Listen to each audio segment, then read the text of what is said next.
നമ്മളെ ഇവിടേക്ക് ഇങ്ങനെ വേദിയും കെട്ടിയിട്ട് എസൻസും പറഞ്ഞിട്ട് നിരീശ്വരവാദികൾ എന്ന് പറയുന്നവർ, യുക്തിവാദികൾ എന്ന് പറയുന്നവർ, ഒന്നും അറിയാത്ത ക്യാമ്പസിൽ നിന്നും കുറെ കുട്ടികളെയൊക്കെ പിടിച്ചോണ്ട് വന്ന് ഇവിടെ ലിബറിസം വേണം, നമുക്ക് ഉദാര ലൈംഗികത വേണം, ആരെ കണ്ടാലും എപ്പൊക്കെയാണെങ്കിലും കാമിക്കുവാനുള്ളതായ അവസരം വേണം, എനിക്കിപ്പോ ആണാണെന്ന് തോന്നിയാൽ ഞാൻ ആണാണ്, പെണ്ണെന്ന് തോന്നിയാലും പെണ്ണാണ്, രണ്ടുമല്ല എന്ന് തോന്നിയാൽ രണ്ടുമല്ല എന്നൊക്കെ പറഞ്ഞു പറ്റിച്ച് വികാരങ്ങളെയൊക്കെ ദുരുപയോഗം ചെയ്തിട്ട് ഇസ്ലാമിൽ നിന്ന് വഴിതെറ്റിച്ചെടുത്തിട്ട് ഖുർആനിനെതിരെ കൊണ്ടുവരികയാണ് എക്സ് മുസ്ലിമുകൾ എന്നും പറഞ്ഞിട്ട് ഖുർആനിനെതിരെ ആളുകളെ കൊണ്ടുവന്നിരിക്കുക. ഈ പറയുന്ന നിരീശ്വരവാദികളായ വിവരമില്ലാത്തവർക്കറിയോ, ലോകം കണ്ട വലിയ വലിയ ശാസ്ത്രജ്ഞന്മാർ ഇവിടെ ഖുർആൻ ഇട്ടെടുത്തിരിക്കുകയാണോ? അവര് ഖുർആൻ പഠിച്ചിട്ട് ലോകത്തിന്റെ മുമ്പിൽ അവർ പറയുന്നു, ഈ ഖുർആൻ പറയുന്നത് സത്യമാണ്, അല്ലാഹു ഏകനായ ഇലാഹാണ്, മരണശേഷം നമുക്കൊരു ജീവിതമുണ്ട്, സ്വർഗവും നരകവും ഉണ്ട്. ലോകം കണ്ട വലിയ വലിയ ശാസ്ത്രജ്ഞന്മാരാണ് ഇത് വിളിച്ചു പറയുന്നത്. അള്ളാഹു മനസ്സിലാക്കാൻ തൗഫീഖ് നൽകുമാറാകട്ടെ. അള്ളാഹുവിന്റെ പ്രിയപ്പെട്ട പ്രവാചകൻ അഷ്റഫുൽ ഖൽഖ് നബിയുനാ മുത്തളി മുഹമ്മദ് മുസ്തഫ സ്വല്ലല്ലാഹു അലൈഹി വസല്ലമ തങ്ങളിലേക്ക് അവതരിപ്പിക്കപ്പെട്ട വിശുദ്ധ ഖുർആൻ. ആ ഖുർആൻ ഇന്നും നമ്മുടെയൊക്കെ മുന്നിൽ കാലിക പ്രസക്തിയോടുകൂടി, അഥവാ നൂറ്റാണ്ടുകൾ എത്ര കടന്നുപോയാലും, ആധുനിക ശാസ്ത്രം എത്ര വലിയ കണ്ടുപിടുത്തങ്ങളിലേക്ക് പോയാലും, എത്ര വലിയ ടെക്നോളജികൾ വന്നെന്ന് പറഞ്ഞാലും, എത്ര വലിയ പുതിയ പുതിയ പഠനങ്ങൾ നടത്തപ്പെട്ടു എന്ന് പറഞ്ഞാലും, അള്ളാഹുവിന്റെ ഖുർആനിന്റെ പ്രസക്തി നഷ്ടപ്പെട്ടു പോകുന്നില്ല. ഖുർആനിന്റെ സന്ദേശങ്ങളുടെ പ്രാധാന്യത നഷ്ടപ്പെട്ടു പോകുന്നില്ല. കാലം എത്ര കടന്നാലും, നൂറ്റാണ്ടുകൾ എത്ര കടന്നാലും, വിശുദ്ധ ഖുർആൻ ലോകത്തിന്റെ മുന്നിൽ വലിയ സന്ദേശങ്ങൾ നൽകിക്കൊണ്ട് നിലനിൽക്കുകയാണ്. ഈ വിശുദ്ധമായ ഖുർആനിൽ ന്യൂനതകൾ കണ്ടെത്താൻ ഒരുപാട് പേര് ശ്രമിച്ചിട്ടുണ്ട്. ഖുർആനിൽ എന്തെങ്കിലുമൊക്കെ തെറ്റുകുറ്റങ്ങൾ കണ്ടുപിടിക്കാൻ ഇപ്പോഴും ഇവിടുത്തെ നിരീശ്വരവാദികളുണ്ട്. യുക്തിവാദികൾ എന്ന് സ്വയം പറയുന്ന യുക്തിരഹിതവാദികളുണ്ട്.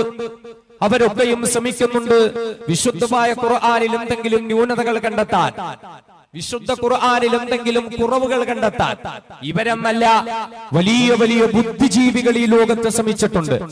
ഗ്യാരി മില്ലർ എന്ന് പേര് പറയുന്ന ക്രൈസ്തവനായ ഒരു ഗണിതശാസ്ത്ര വിദഗ്ധനുണ്ടായിരുന്നു. ഗ്യാരി മില്ലർ എന്നാണ് അദ്ദേഹത്തിന്റെ പേര്. അദ്ദേഹത്തിൻ്റെതായ സംഭാവനകളുടെയും പ്രവർത്തനങ്ങളുടെയും ഫലമായി ഒരുപാട് അവാർഡുകളും പുരസ്കാരങ്ങളും ഒക്കെ നേടിയെടുത്തിട്ടുള്ള ലോക പ്രശസ്തനായ ഒരു ഗണിതശാസ്ത്ര വിദഗ്ധനായിരുന്നു. കണക്കുകൾ കൊണ്ട് കളിക്കുന്ന ഒരാളായിരുന്നു ഗ്യാരി മില്ലർ. അദ്ദേഹം ഒരു ക്രൈസ്തവനായിരുന്നു. അങ്ങനെ ഇരിക്കെ അദ്ദേഹത്തിന് ഒരു ആഗ്രഹമുണ്ടായി, വിശുദ്ധ ഖുർആൻ ഒന്ന് പഠിക്കണം. എന്തിനാ ഖുർആൻ പഠിക്കുന്നത്? ഖുർആൻ പഠിക്കുന്നത് മുസ്ലിം ആകാൻ വേണ്ടിയിട്ടല്ല, നേരെ മറിച്ച് ഈ ഖുർആനിൽ ന്യൂനതകൾ കണ്ടെത്തണം. വിശുദ്ധമായ ഖുർആനിലെ കുറവുകൾ എനിക്ക് കണ്ടെത്തണം. ഖുർആനിൽ എന്തെങ്കിലുമൊക്കെ കുറവുകളും കുറ്റങ്ങളും ഉണ്ടാകും. ഖുർആൻ എന്ന് പറയുന്നത് 10,500 കൊല്ലം മുമ്പ് ഇറങ്ങിയതല്ലേ? ഈ 21ാം നൂറ്റാണ്ടില് തന്നെ പോലെ ഒരു ഗണിതശാസ്ത്ര വിദഗ്ധൻ ഈ ഖുർആനിൽ പഠനം നടത്തിയാൽ ന്യൂനതകൾ ഒരുപാട് കണ്ടെത്താൻ സാധിക്കും, കുറ്റങ്ങളും കുറവുകളും ഒരുപാട് കണ്ടെത്താൻ സാധിക്കും. ഇത് ദൈവത്തിന്റെ ഗ്രന്ഥമല്ല, മറിച്ച് ഇത് മുഹമ്മദ് എന്ന മനുഷ്യൻ എഴുതിയുണ്ടാക്കിയ ഗ്രന്ഥമാണ്. ജിബ്രീൽ എന്ന മാലാഖ കൊണ്ടുവന്നതല്ല. ആരെടുത്തോ പോയി അറബി ഭാഷയൊക്കെ പഠിച്ച് അവരിലൂടെ എഴുതിയുണ്ടാക്കിയ ഒരു ഗ്രന്ഥം മാത്രമാണ് ഈ ഖുർആൻ. ഇതിന് യാതൊരുവിധ ദൈവികതയുമില്ല, ഇതിൽ യാതൊരുവിധ ആത്മീയതയുമില്ല, ഇത് മാലാഖയിലൂടെ വരുന്നതല്ല എന്ന് ലോകത്തിന്റെ മുമ്പിൽ എനിക്ക് വിളിച്ചു പറയണം. അതിനു വേണ്ടി ഗ്യാരി മില്ലർ വിശുദ്ധമായ ഖുർആൻ പഠനം നടത്തുകയാണ്. അദ്ദേഹം വിശുദ്ധമായ ഖുർആനിന്റെ ഓരോ അധ്യായങ്ങളിലെ ഓരോ സൂക്തങ്ങളും അദ്ദേഹം പഠന വിധേയമാക്കുകയുണ്ടായി. അങ്ങനെ ഡോക്ടർ ഗ്യാരി മില്ലർ വിശുദ്ധമായ ഖുർആൻ ഇങ്ങനെ പഠനം നടത്തി. വളരെ എളുപ്പത്തിൽ അവസാനിക്കുമെന്ന് അദ്ദേഹം കരുതിയ പഠനം പക്ഷേ എളുപ്പത്തിൽ അവസാനിച്ചില്ല. ആ പഠനം ഇങ്ങനെ നീണ്ടുപോയി. ഖുർആനിന്റെ ഓരോ ആയത്തുകളിൽ നിന്നും അടുത്ത ആയത്തിലേക്ക്, അതിന്റെ ആഴങ്ങളിലേക്ക്, അതിന്റെ ചിന്തകളിലേക്ക്, അതിൻ്റെതായ മറ്റു പല പഠനങ്ങളിലേക്ക് ഗ്യാരി മില്ലർ ഇങ്ങനെ സഞ്ചരിച്ച് സഞ്ചരിച്ച് സഞ്ചരിച്ച് സഞ്ചരിച്ച് ദിവസങ്ങളോളം കഴിഞ്ഞ്, മാസങ്ങളോളം കഴിഞ്ഞ് ഗ്യാരി മില്ലർ എന്ന ക്രൈസ്തവനായ ഗണിതശാസ്ത്ര വിദഗ്ധൻ, ലോകം കണ്ട ഗണിതശാസ്ത്ര വിദഗ്ധൻ, അദ്ദേഹം ലോകത്തിന്റെ മുന്നിൽ വന്ന് പ്രഖ്യാപിക്കുകയുണ്ടായി, അഷ്ഹദു അല്ലാ ഇലാഹ ഇല്ലല്ലാഹ് വ അഷ്ഹദു അന്ന മുഹമ്മദർ റസൂലുള്ളാഹ്.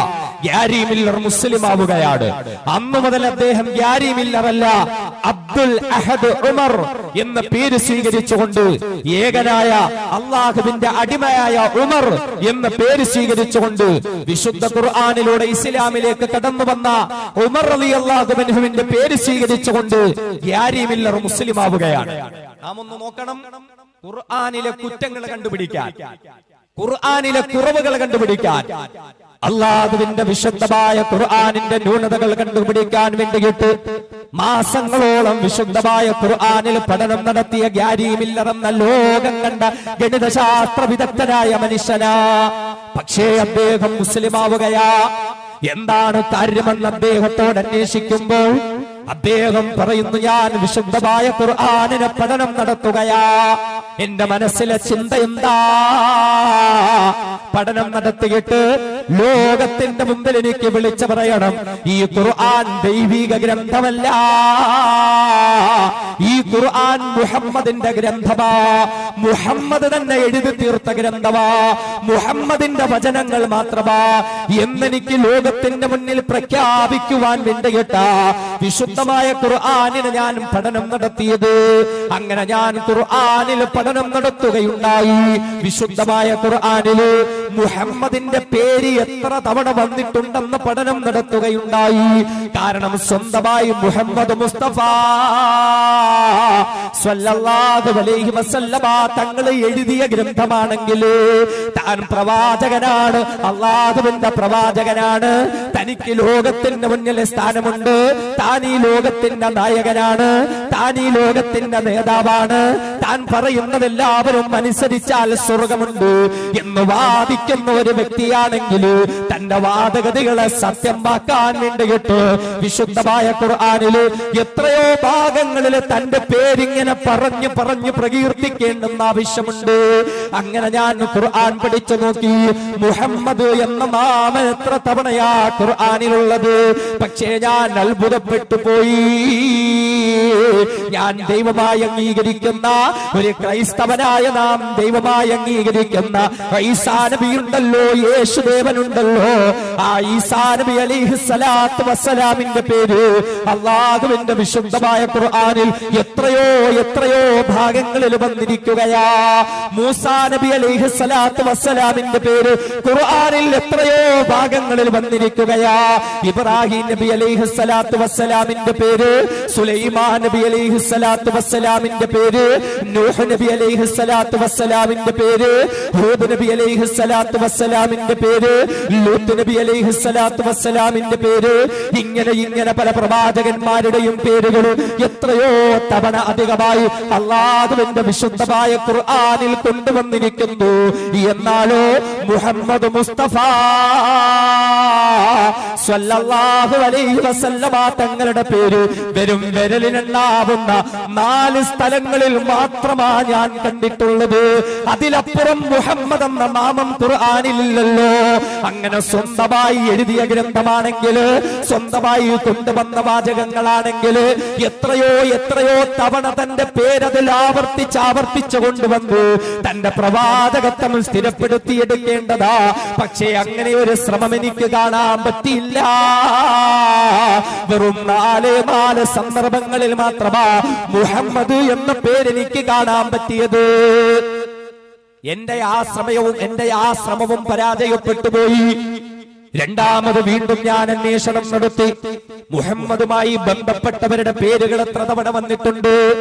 മുഹമ്മദിന്റെ പ്രിയപ്പെട്ട പൊന്നുമോൾ ഫാത്തിമത്തു സഹറബത്തു റളിയല്ലാഹു അൻഹാ, ഫാത്തിമാന്റെ പേര് ഖുർആനിൽ എത്ര തവണ വന്നിട്ടുണ്ട് ഞാൻ അന്വേഷണം നടത്തി.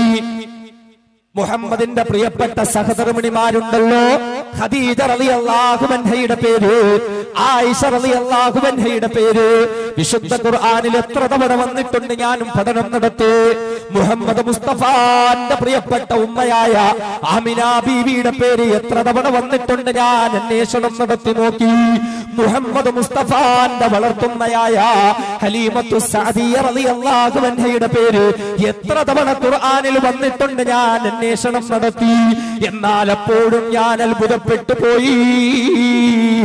വിശുദ്ധമായ ഖുർആനില് ഒരേ ഒരു സ്ത്രീയുടെ പേര് മാത്രമാ പരാമർശിക്കപ്പെട്ടിട്ടുള്ളത്. ഒരേ ഒരു സ്ത്രീരത്നത്തിന്റെ പേര് മാത്രമാ ഖുർആനിലുള്ളത്. ആ സ്ത്രീയുടെ പേരില് ഒരധ്യായം തന്നെ ഖുർആനിൽ കൊണ്ടുവന്നിരിക്കുകയാ. ആ സ്ത്രീ ആരാണെന്നറിയുമോ? അത് മുഹമ്മദ് മുസ്തഫാന്റെ പ്രിയപ്പെട്ട പൊന്നുമകൾ ഫാത്തിമ റളിയല്ലാഹു അൻഹയല്ല. അവിടുത്തെ പ്രിയപ്പെട്ട സഹധർമ്മിണിയായ ഖദീജ റളിയല്ലാഹു അൻഹയല്ല. അവിടുത്തെ പ്രിയപ്പെട്ട സഹധർമ്മിണിയായ ആയിഷ റളിയല്ലാഹു അൻഹയല്ല. അവിടുത്തെ പ്രിയപ്പെട്ട ജന്മം നൽകിയ ഉമ്മയായ ആമിന ബീവിയല്ല. അവിടുത്തെ വളർത്തുമ്മയായ ഹലീമത്തു സഅദിയ റളിയല്ലാഹു അൻഹയല്ല. പിന്നെയോ വിശുദ്ധമായ ഖുർആനിൽ ഞാൻ കണ്ട ഒരേ ഒരു സ്ത്രീയുടെ പേര്, അതേ ഞാൻ ദൈവമായി വിശ്വസിക്കുന്നതായ യേശുദേവന് ജന്മം നൽകിയെന്ന് ഞാൻ വിശ്വസിക്കുന്നതായ മറിയമിന്റെ പേര് മാത്രമാ വിശുദ്ധമായ ഖുർആനിൽ ഒരു സ്ത്രീയുടെ പേരായി ഞാൻ കണ്ടിട്ടുള്ളൂ. ആ മറിയമിന്റെ പേരില് ഒരു അധ്യായം തന്നെ ഖുർആനിലുണ്ട്, സൂറത്തു മറിയം എന്ന പേരില്. എന്ന് മാത്രമല്ല, വറബല്ലാഹു മസലൻ ലില്ലദീന ആമനു ഇംറഅത ഫിർഔൻ ഇദ് ഖാലത് റബ്ബി ഇബ്നി ലി ഇൻദക ബൈതൻ ഫിൽ ജന്ന വനജ്ജിനി മിൻ ഫിർഔന വഅമലിഹി വനജ്ജിനി മിനൽ ഖൗമിൽ ളാലിബീൻ വമറിയം ഇബ്നത ഇംറാൻ അല്ലതി അഹ്സനത് ഫർജഹാ. ആ മറിയമിന്റെ പാതിവ്യത്തെ പുകഴ്ത്തിക്കൊണ്ട്, ആ മറിയമിന്റെ പരിശുദ്ധിയെ വാഴ്ത്തിക്കൊണ്ട്, ആ മറിയമിന്റെ ചാരിത്ര ശുദ്ധിയെ എടുത്തു പറഞ്ഞുകൊണ്ട് അല്ലാഹുവിന്റെ ഖുർആനിൽ എത്രയോ ആയത്തുകളാ ഞാൻ കാണുന്നത്. അവിടെയും ഞാൻ പരാജയപ്പെട്ടു പോയില്ലേ? മുഹമ്മദ് മുസ്തഫാന്റെ കുടുംബത്തിലെ ഒരു സ്ത്രീയുടെ പേരും ഖുർആനിലില്ല. എന്നാലോ യേശുദേവന്റെ മാതാവായ മറിയമിന്റെ പേര് ഖുർആനിലുണ്ട്. ആ ശ്രമവും പരാജയപ്പെട്ടു പോയി. വീണ്ടും ഞാൻ ഖുർആൻ പഠിച്ചു നോക്കി. വിശുദ്ധമായ ഖുർആനിലെ ശാസ്ത്ര സത്യങ്ങളിൽ എന്തെങ്കിലും കുറ്റങ്ങൾ ഉണ്ടാകുമോ? ശാസ്ത്ര കണ്ടെത്തലുകളിൽ എന്തെങ്കിലും ന്യൂനതകൾ ഉണ്ടാവുമോ? അങ്ങനെ ഞാൻ പഠനം നടത്തി നോക്കി. ഖുർആൻ പറയുന്ന ഗോളശാസ്ത്രം ഞാൻ എടുത്തു നോക്കി. ഖുർആൻ പറയുന്ന ജന്തുശാസ്ത്രം ഞാൻ എടുത്തു നോക്കി. ഖുർആൻ പറയുന്ന ഭ്രൂണശാസ്ത്രം ഞാൻ എടുത്തു നോക്കി. ഖുർആൻ പറയുന്ന വിവിധ ശാസ്ത്ര സത്യങ്ങൾ ഞാൻ എടുത്തു നോക്കി. എന്നാൽ എവിടെയും ഞാൻ പരാജയപ്പെട്ടു പോയി. വിശുദ്ധമായ ഖുർആനിന്റെ ന്യൂനതകളിലേക്ക് കടന്നു പോകാൻ ശ്രമിച്ച എനിക്ക് പിന്നെ ഹൃദയത്തിന്റെ ഉള്ളിൽ വല്ലാത്ത ഒരാഗ്രഹം വരികയാ. ഈ ഖുർആൻ ഇനിയും പഠിക്കണമല്ലോ. അങ്ങനെ ഖുർആനിന്റെ ആഴങ്ങളിലേക്ക് പോകുമ്പോഴാ ഖുർആൻ ലോകത്തിന്റെ മുന്നിൽ വെല്ലുവിളി നടത്തുന്നത്. അഫലാ യതദബ്ബറൂനൽ ഖുർആൻ വലൗ കാന മിൻ ഇൻദി ഗൈരില്ലാഹി ലവജദൂ ഫീഹി ഇഖ്തിലാഫൻ കസീറാ. വിശുദ്ധമായ ഖുർആനിനെ നിഷേധിക്കുന്നവരോട്, വിശുദ്ധമായ ഖുർആനിനെ വിമർശിക്കുന്നവരോട്, വിശുദ്ധമായ ഖുർആനിനെ കളവാക്കുന്നവരോട് അല്ലാഹു തന്നെ വെല്ലുവിളി നടത്തുകയാണ്. അഫലാ യതദബ്ബറൂനൽ ഖുർആൻ. ആ മനുഷ്യരീ ഖുർആനിനെ പറ്റിയൊന്ന് ചിന്തിച്ചു നോക്കുന്നില്ലേ? ഈ ഖുർആനിന്റെ ആഴങ്ങളിലേക്ക് ഇറങ്ങിച്ചെന്ന് അവഗാഹം നടത്തുന്നില്ലേ? എന്തുകൊണ്ടെന്നാൽ വലൗ കാന മിൻ ഇൻദി ഗൈരില്ലാഹ്, അവർ വിമർശിക്കുന്ന ഈ വിശുദ്ധ ഖുർആൻ രാരാതിരാതനായ അല്ലാഹുവിൽ നിന്നുള്ള ഗ്രന്ഥമല്ല എങ്കിൽ ലവജദൂ ഫീഹി ഇഖ്തിലാഫൻ കസീറാ. ഒരുപാട് അഭിപ്രായ വ്യത്യാസങ്ങള്, ഒരുപാട് കുറ്റങ്ങള്, കുറവുകള്, ഒരുപാട് ന്യൂനതകള് അവർക്ക് കണ്ടെത്താൻ കഴിയുമായിരുന്നു. എന്നിട്ടും എന്തേ അവർ ഖുർആൻ പഠിക്കുന്നില്ല? എന്തുകൊണ്ട് അവർ ഖുർആൻ ചിന്തിക്കുന്നില്ല? ക്യാരി മില്ലർ എന്ന ക്രൈസ്തവനായ ഗണിതശാസ്ത്ര ഗണിതശാസ്ത്ര വിദഗ്ധം പറയുകയാ, എന്റെ ഹൃദയത്തിൽ ഞെട്ടലുണ്ടായി, എന്റെ ഹൃദയത്തിൽ തട്ടിയുണർത്തിയ ആയത്താ. അങ്ങനെ ഞാൻ ഖുർആൻ പഠിക്കുമ്പോ ഒരു ഗണിതശാസ്ത്ര വിദഗ്ധനായ എനിക്ക് കണക്കുകളോട് വല്ലാത്ത താല്പര്യമാണെങ്കിലോ ഇന്ന് വരെയും ഞാൻ കണ്ടിട്ടില്ലാത്ത നിലയിൽ അല്ലാഹുവിന്റെ വിശുദ്ധമായ ഖുർആനിലെ സൂക്തങ്ങള്, വിശുദ്ധ ഖുർആനിലെ അധ്യായങ്ങള്, വിശുദ്ധ ഖുർആനിലെ വാചകങ്ങളും അക്ഷരങ്ങളും അതേ കണക്കുകൾ കൊണ്ട് വല്ലാതെ ലോക്ക് ചെയ്യപ്പെട്ടിരിക്കുകയാ. ഇത്രയുമൊക്കെ അത്ഭുതങ്ങൾ കണ്ടിട്ട് ഈ ഖുർആനിനെ എനിക്ക് അംഗീകരിക്കാതിരിക്കാൻ പറ്റുമോ? വിശുദ്ധ ഖുർആനിലെ കുറ്റങ്ങൾ കണ്ടുപിടിക്കാൻ വേണ്ടി പഠനം നടത്തിയ ആൾ ഗ്യാരി മില്ലർ. എന്നാൽ അദ്ദേഹം പറയുന്നു, എന്റെ കണ്ടെത്തലുകളെല്ലാം അത്ഭുതപ്പെട്ടുപോയി. കാരണം ഖുർആനിലെ കുറ്റങ്ങൾ കണ്ടെത്താൻ വേണ്ടി ഞാൻ നടത്തിയ ശ്രമങ്ങളൊക്കെയും പരാജയപ്പെട്ടുപോയി. ഇത് മുഹമ്മദ് മുസ്തഫ സല്ലല്ലാഹു അലൈഹി വസല്ലമ തങ്ങൾ അവിടുന്ന് സ്വന്തമായി എഴുതിയിട്ട് ദൈവിക ഗ്രന്ഥമാണ് എന്ന് പറയലായിരുന്നു, അങ്ങനെ സ്ഥാപിച്ചെടുക്കലായിരുന്നു എന്റെ ലക്ഷ്യം. പക്ഷേ ഞാൻ അവിടെ പരാജയപ്പെട്ടു പോയി. വിശുദ്ധ ഖുർആൻ ഞാൻ ഉൾപ്പെടെയുള്ളവരോട് ചോദിക്കുന്ന ചോദ്യം എന്നെ തൊട്ടുണർത്തി. അഫലാ യതദബ്ബറൂനൽ ഖുർആൻ വലൗ കാന മിൻ ഇൻദി ഗൈരില്ലാഹി ലവജദൂ ഫീഹി ഇഖ്തിലാഫൻ കസീറാ. അവർ ഖുർആൻ പഠിക്കാത്തതെന്താ? അങ്ങനെ പഠിച്ചാൽ അള്ളാഹുവിൽ നിന്നുള്ളതല്ല ഈ ഗ്രന്ഥമെങ്കിൽ ഒരുപാട് അഭിപ്രായ വ്യത്യാസങ്ങളും ന്യൂനതകളും കണ്ടെത്താൻ പറ്റും. പക്ഷെ എനിക്കതിന് സാധിക്കുന്നില്ല. ഞാൻ പരാജയപ്പെട്ടു. ഖുർആനിന്റെ ആഴങ്ങളിലേക്ക് ഞാൻ ഇറങ്ങിപ്പോയി. ഒരുപാട് ന്യൂമറോളജിക്കൽ മാജിക്കുകൾ എനിക്ക് വിശുദ്ധമായ ഖുർആനിൽ കാണാൻ സാധിച്ചു. അങ്ങനെ അവസാനം ഞാൻ തീരുമാനമെടുത്തു, ഈ ഖുർആൻ അവതരിപ്പിച്ച റബ്ബിൽ വിശ്വസിക്കാൻ ഞാൻ അങ്ങനെ മുസ്ലിമായി ഗ്യാരി മില്ലറിൽ നിന്നും അബ്ദുൽ അഹദ് ഉമറായി മാറി. വിശുദ്ധ ഖുർആനിലെ ഏറ്റവും വലിയ ആയത്ത് ഹാഫിളിങ്ങളുടെ അടുത്തൊക്കെ ചോദിച്ചാൽ പറഞ്ഞു തരും. ഖുർആനിലെ ഏറ്റവും വലിയ ആയത്ത് 15 വരിയുള്ള ഒരായത്ത്. എന്താണ് ഖുർആനിലെ ഏറ്റവും വലിയ ആയത്ത്? ആ ആയത്ത് നമ്മളെ പഠിപ്പിക്കുന്ന എന്താ? ഖുർആനിലല്ലേ ഏറ്റവും വലിയ ആയത്താകുമ്പോ അള്ളാഹുവിനെ പറ്റിയിട്ടായിരിക്കും, അല്ലെങ്കിൽ സ്വർഗത്തെയോ നരകത്തെയോ പറ്റിയിട്ടായിരിക്കും അല്ലേ ഖുർആനിലെ ഏറ്റവും വലിയ ആയത്ത്?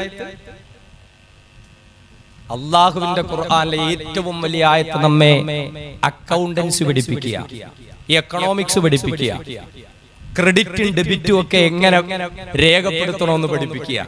മനുഷ്യർക്കിടയിൽ സാമ്പത്തിക ഇടപാട് നടക്കുമല്ലോ, മണി ട്രാൻസാക്ഷൻസ് നടക്കുമ്പോ എങ്ങനെ അത് എഴുതി വെക്കണം. ഖുർആനാണ് ഇത്. അള്ളാഹുവിന്റെ ഖുർആൻ നമ്മളെ പഠിപ്പിക്കുന്നതാ. ലോകത്ത് ശാസ്ത്ര മേഖലകളെ സത്യസന്ധമായി പരിചയപ്പെടുത്തിയത് ഖുർആനാ. നിങ്ങൾക്കറിയോ, ഒരു കാലത്ത് ഇവിടെ ശാസ്ത്രം പല വേദഗ്രന്ഥങ്ങളും ഇവിടെ പറഞ്ഞെന്താണെന്നറിയോ? സൂര്യൻ ചലിക്കൂല, സൂര്യൻ അവിടെ തന്നെ നിൽക്കുക എന്നാ പറയുന്നത്. പാഠപുസ്തകങ്ങളിൽ പഠിപ്പിക്കപ്പെട്ടു പോലും ചെയ്തിട്ടുണ്ട് അങ്ങനെ. എന്നാൽ അതിനൊക്കെയും മുമ്പ് വിശുദ്ധ ഖുർആൻ ലോകത്തോട് പറഞ്ഞല്ലേ, വശംസു തജ്രീ ലിമുസ്തഖറിൻ ലഹാ ദാലിക തഖ്ദീറുൽ അസീസുൽ അലീം. സൂര്യൻ സഞ്ചരിക്കുന്നുണ്ടെന്ന് ശാസ്ത്രത്തിന് തിരുത്തേണ്ടി വന്നു. ഖുർആനാണ് പഠിപ്പിച്ചത്. ഇവിടെ ഭൂമി, ഈ ആകാശവും ഭൂമി എങ്ങനെ ഉണ്ടായി? ദ ബിഗ് ബാങ് തിയറി, മഹാവിസ്ഫോടന സിദ്ധാന്തം. ശാസ്ത്രം എന്നാ കണ്ടുപിടിച്ചേ? പക്ഷേ അള്ളാന്റെ ഖുർആൻ നൂറ്റാണ്ടുകൾക്ക് മുമ്പ് പറഞ്ഞില്ലേ, അവലം യറല്ലദീന കഫറു വന്ന സമാവാതി വൽ അർള കാനതാ റത്ഖ ഫഫതഖ്നാഹുമാ. ആകാശവും ഭൂമിയും ഒക്കെ ഒറ്റ പിണ്ഡമായിരുന്നു. ഒരു വിസ്ഫോടനത്തിലൂടെ ആകാശഭൂമികളെ സൃഷ്ടിച്ചത് നാമാണ്. അല്ലാഹു പറയാ, ദ ബിഗ് ക്രഞ്ച് തിയറി. ഭൂമി നശിക്കുന്ന ഒരവസ്ഥ ശാസ്ത്രജ്ഞന്മാർ പറയുന്നുണ്ട്, ഈ ഭൂമിയൊക്കെ നശിക്കും. ഖുർആൻ പറയുന്നില്ല എത്രയോ ഭാഗങ്ങളിൽ. ഇതൊക്കെ കണ്ടുപിടിക്കുന്നതിന് മുമ്പ് ദ എക്സ്പാൻഡിങ് യൂണിവേഴ്സ്, ഈ പ്രപഞ്ചം വികസിച്ചുകൊണ്ടിരിക്കുക. നമ്മളൊരു ബലൂൺ ഊതിപ്പെരിപ്പിക്കുമ്പോ ആ ബലൂണിലുള്ള പുള്ളികൾ ഇങ്ങനെ അകന്നകന്നകന്ന് മാറുന്നത് പോലെ ഭൂമി വികസിക്കുകയാണ്. നക്ഷത്രങ്ങൾ, ഗോളങ്ങൾ ഇങ്ങനെ അകന്നകന്ന് പൊക്കോണ്ടിരിക്കുക. ആധുനിക ശാസ്ത്രജ്ഞന്മാർ അടിവരയിട്ട് പറയാ. എന്നാ നമുക്കറിയോ, ഇവരൊക്കെ ഇത് പറയുന്നതിന് മുമ്പ് ഖുർആൻ പറഞ്ഞു, വസ്സമാഅ ബനൈനാഹാ ബിഐദിൻ വഇന്നാ ലമുസിഊൻ. ഈ പ്രപഞ്ചം സൃഷ്ടിച്ചത് നാമാണ്, നമ്മുടെ കൈകൾ കൊണ്ട്, അധികാരം കൊണ്ടാണ്. വഇന്നാ ലമുസിഊൻ, അതിനെ വികസിപ്പിച്ചുകൊണ്ടിരിക്കുന്നത് നാമാണ്. Expanding universe. അള്ളാഹു മനസ്സിലാക്കാൻ തൗഫീക്ക് നൽകുമാറാകട്ടെ. ഒരു അവസാനം ഇതൊരു ശാസ്ത്ര ക്ലാസ് ആയി പോയി. അള്ളാഹുവിന്റെ ഖുർആനെ പറ്റി നമ്മൾ എന്താ മനസ്സിലാക്കിയ? ഈ ഖുർആനാണ് ലോകത്തെ ഏറ്റവും വലിയ ശാസ്ത്ര സത്യം. ഖുർആനിൽ പറഞ്ഞ ശാസ്ത്രമൊക്കെ ഇനി അതും കൂടെ ഒക്കെ പറയാൻ നിന്ന സമയം നമുക്ക് ഒരുപാടായി പോകും. ഖുർആനിൽ പറഞ്ഞ ശാസ്ത്രങ്ങളുണ്ട്. എനിക്കറിയൂ, സ്കൂളിലൊക്കെ പഠിക്കുന്ന വിദ്യാർത്ഥികൾക്ക് അറിയുമെന്ന് എനിക്കറിയില്ല. ദ കൊമറ്റ് ഓഫ് ഹാലി എന്ന് പറയുന്ന ഒരു സംഭവമുണ്ട്. കൊമറ്റ് ഓഫ് ഹാലി, ഹാലിയുടെ വാൽ നക്ഷത്രം എന്നാ അതിന് പറയുന്നത്. എഡ്മണ്ട് ഹാലി എന്ന് പറയുന്ന ശാസ്ത്രജ്ഞനാണ് അതിനെ കണ്ടുപിടിച്ചത്. The comet of Halley. ഈ വാൽ നക്ഷത്രം എന്ന് പറഞ്ഞാൽ എന്താണെന്നറിയോ? വാൽ നക്ഷത്രം, നമ്മള് നക്ഷത്രം എന്നൊക്കെ പറഞ്ഞാൽ തീയാണ്, പുകയാണ്, ഭയങ്കര സംഭവമാണ്, തൊട്ടാ കരിഞ്ഞു പോകും. ശാസ്ത്രം അതിന് കൊടുക്കുന്ന ഒരു ഡെഫിനിഷൻ ഉണ്ട്. An icy small solar system body, സൗരയുധത്തിലുള്ള തണുത്തുറഞ്ഞ ഒരു ബോഡി, ഒരു ഘടകമാണ് കൊമറ്റ്, വാൽ നക്ഷത്രം എന്ന് പറഞ്ഞാൽ. ഉൽക്ക വാൽ നക്ഷത്രം എന്നൊക്കെ നമ്മൾ പറയും. ആകാശത്ത് തണുത്തുറഞ്ഞ വലിയ കഷണങ്ങളൊക്കെ ഉണ്ടെന്ന് പറയാ. അല്ലാഹുവിന്റെ ഖുർആൻ പറയുന്നുണ്ട്, വഅൻസൽനാ മിനസ്സമാഇ മിൻ ജിബാലിൻ ഫീഹാ മിൻ ബറദ്. ആകാശത്ത് നിന്ന് വലിയ മഞ്ഞുമലകളിൽ നിന്നും മഞ്ഞ് നാം താഴോട്ട് ഇറക്കുന്നു. ഈ ശാസ്ത്രം എന്താ ഇതൊക്കെ പറഞ്ഞത്? അതുപോട്ടെ, ദ കൊമറ്റ് ഓഫ് ഹാലി എന്ന് പറയും. ഹാലി കണ്ടുപിടിച്ചൊരു ഒരു നക്ഷത്രമുണ്ട്. അതിന് ചില പ്രത്യേകതകളുണ്ട്. അത് ശ്രദ്ധിച്ച് കേട്ടാലേ മനസ്സിലാവൂ. അതുകൂടെ പറഞ്ഞ് ഇൻഷാ അല്ലാഹ് നമുക്ക് ദുആ ചെയ്യാം. ഹാലി കണ്ടുപിടിച്ച ആ നക്ഷത്രത്തിന് ചില പ്രത്യേകതകളുണ്ട്. ഒന്നാമത്തെ പ്രത്യേകത, മനുഷ്യന് ഭൂമിയിൽ നിന്ന് തന്റെ നഗ്ന നേത്രം കൊണ്ട് കാണാൻ പറ്റുന്ന ഒരേ ഒരു വാൽ നക്ഷത്രം അതാണ്. ശ്രദ്ധിച്ചോണേ, മനുഷ്യന് ഭൂമിയിൽ നിന്ന് തന്റെ നഗ്ന നേത്രം കൊണ്ട് നേരിട്ട് കാണാൻ പറ്റാവുന്ന വാൽ നക്ഷത്രം. കാരണം മറ്റ് നക്ഷത്രങ്ങളിൽ നിന്നും അതിന് നിറവ്യത്യാസം ഉണ്ടാവും, അതിന് വലിപ്പത്തിന്, ആകൃതിക്കൊക്കെ വ്യത്യാസം ഉണ്ടാവും.